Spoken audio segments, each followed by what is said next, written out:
এই হুজুরের বয়ান আমি মাঝে মাঝে শুনি, হানিফুর রহমান সাহেবের। হ্যাঁ, কথা কয় সব গিয়ে একদম কলিজায় লাগে, সব কথা কলিজায় লাগে।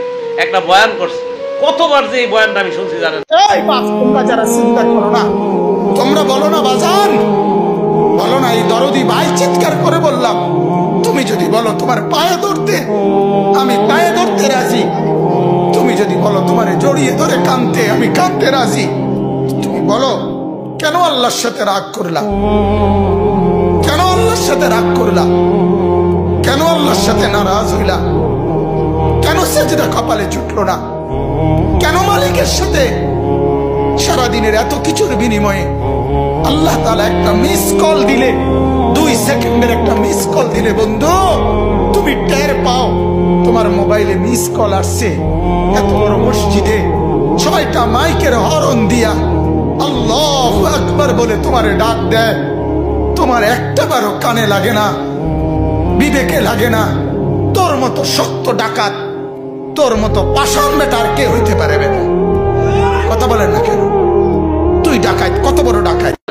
ওই যে এই যে একটা বয়ান আছে দেখবেন, যে তুমি আজকে কার জন্য কি করলা, বড় বড় বিল্ডিং করলা, পাইলিং করলা, তুমি মরে যাইবা, সব শেষ। এটা জানেন না? এত হিট করছে এই বয়ান, দিলে হিট করে। কি কইলো উনি? উনি বলতেছে যে আমার বাবা নাই, দাদা নাই, দাদি নাই, কেউ নাই, কিচ্ছু নাই, মিয়া আমিও থাকবো না।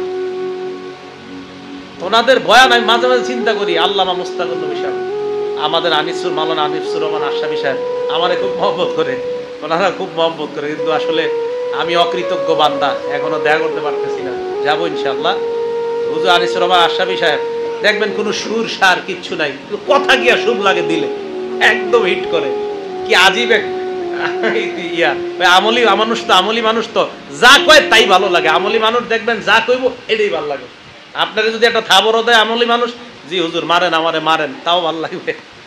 যাই হোক, আমলি মানুষদের কাছে বেশি বেশি যাবেন, যারা আমল করে তাদের কাছে খুব বেশি যাবেন।